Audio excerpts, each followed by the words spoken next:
Para hablar de ello es que estamos en contacto con el doctor en Economía, Gonzalo Zunino, integrante del Centro de Investigaciones Económicas, CINVE. Bienvenido, Gonzalo, un gusto tenerte en Modo País. Bueno, muchas gracias por la invitación. Gonzalo, ¿por qué es necesario ahora acometer esta reforma de la seguridad social? Bueno, como ya se viene, digamos, proyectando desde hace un tiempo, las perspectivas muestran una tendencia de crecimiento del gasto en jubilaciones y pensiones por encima de lo que son las proyecciones de ingresos razonables del sistema, lo que iría generando en el transcurso de las décadas una brecha entre ingresos y gastos que a día de hoy no tenemos resuelto cómo se va a financiar, ¿sí? Entonces, básicamente, el principal motivo de la reforma es tratar de cerrar esa brecha para estar seguros, digamos, tener un horizonte más largo que el actual, en el cual Gonzalo, tengamos plena certeza de cómo financiamos las jubilaciones y pensiones. cuando decís gastos, estás hablando de lo que sale por razones de las jubilaciones, y cuando decís ingresos, en relación a los aportes. ¿Es más o menos esa la ecuación?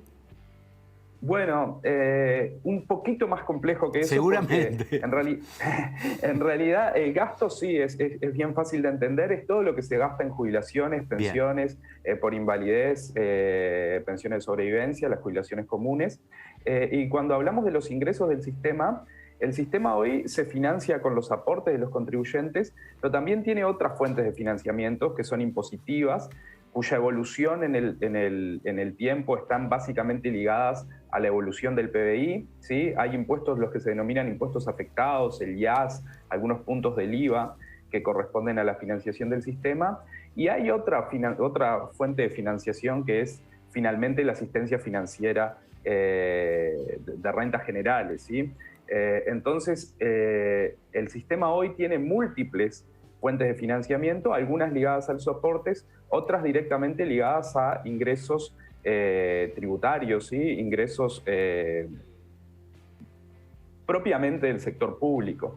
Pero cuando uno proyecta esas fuentes de financiamiento hacia adelante, no solo la de los aportes, sino también estas otras, lo que esperamos recaudar por estos impuestos afectados y lo que, si esperáramos mantener la asistencia financiera constante, es que vemos que en 20, 30 años, ese nivel de financiamiento no alcanzaría para sostener una tendencia creciente del gasto, básicamente asociada al envejecimiento poblacional, ¿sí? La transición demográfica genera que cada vez vamos a tener más personas en edad de pasividad, y por lo tanto el gasto va a ir creciendo.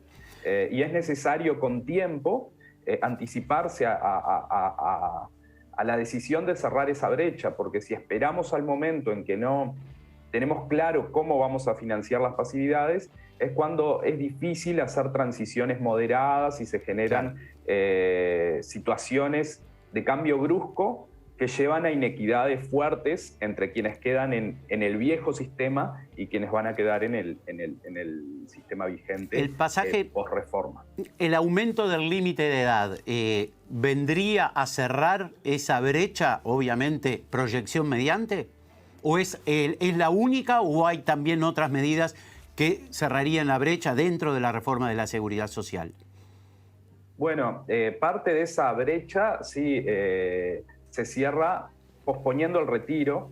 En el proyecto actual, la medida más clara para posponer el retiro es el aumento de la edad mínima jubilatoria.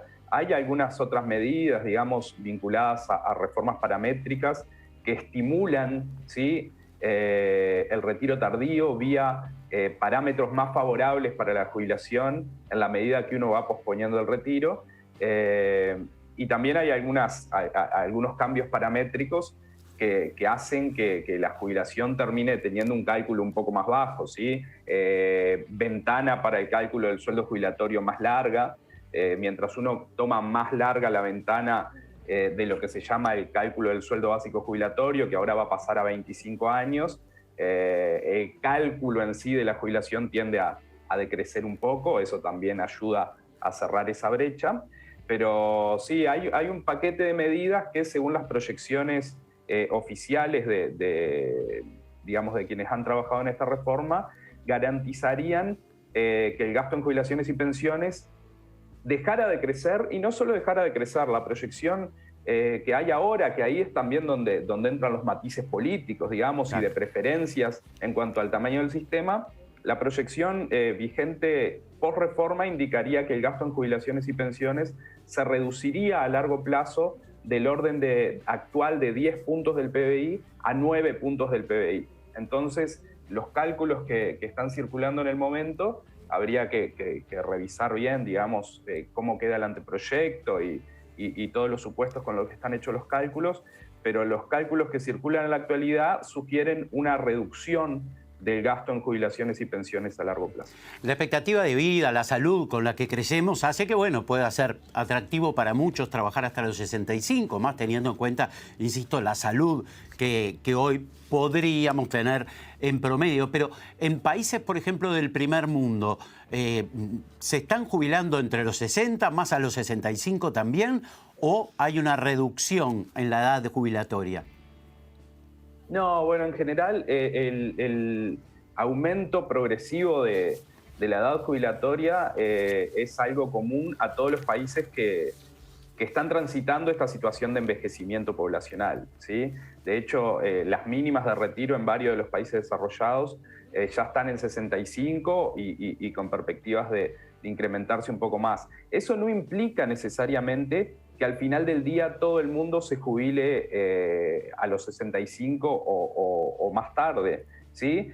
Parte de la evidencia que se ha recogido de países desarrollados indica que este tipo de medidas de aumento de la mínima en ciertos casos tiene dificultades, ¿no? Y que básicamente el conjunto de población que se va a ver afectada por el cambio, 50% o algo más de ese conjunto de personas va a lograr mantenerse en el mercado de trabajo y por lo tanto jubilarse de forma más tardía, y la otra mitad o un poquito menos va a tener problemas para mantenerse en el mercado de trabajo, y la evidencia internacional sugiere que parte de ese efecto se termina filtrando hacia otros instrumentos de la red de protección social, seguros por desempleo, seguros por enfermedad, jubilaciones vía causal de incapacidad, ¿sí? Entonces, es cierto que la tendencia es ir posponiendo el retiro,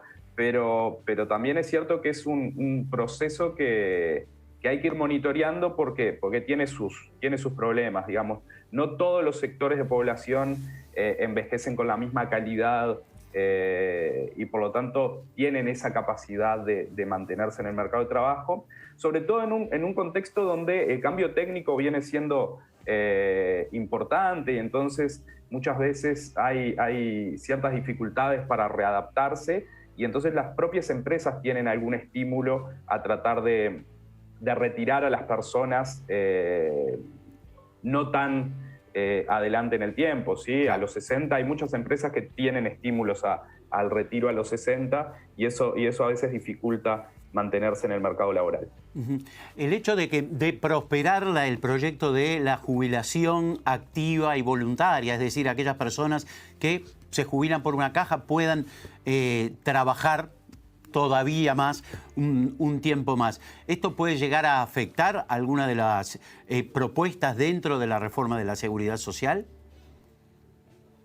Bueno, a ver si te entendí bien. La idea de combinar retiro y actividad es una idea razonable y interesante en el sentido de que es deseable que quizás por estos incentivos que decíamos, el retiro no sea puntual, digamos, venir trabajando 100% y en un momento bajar a cero.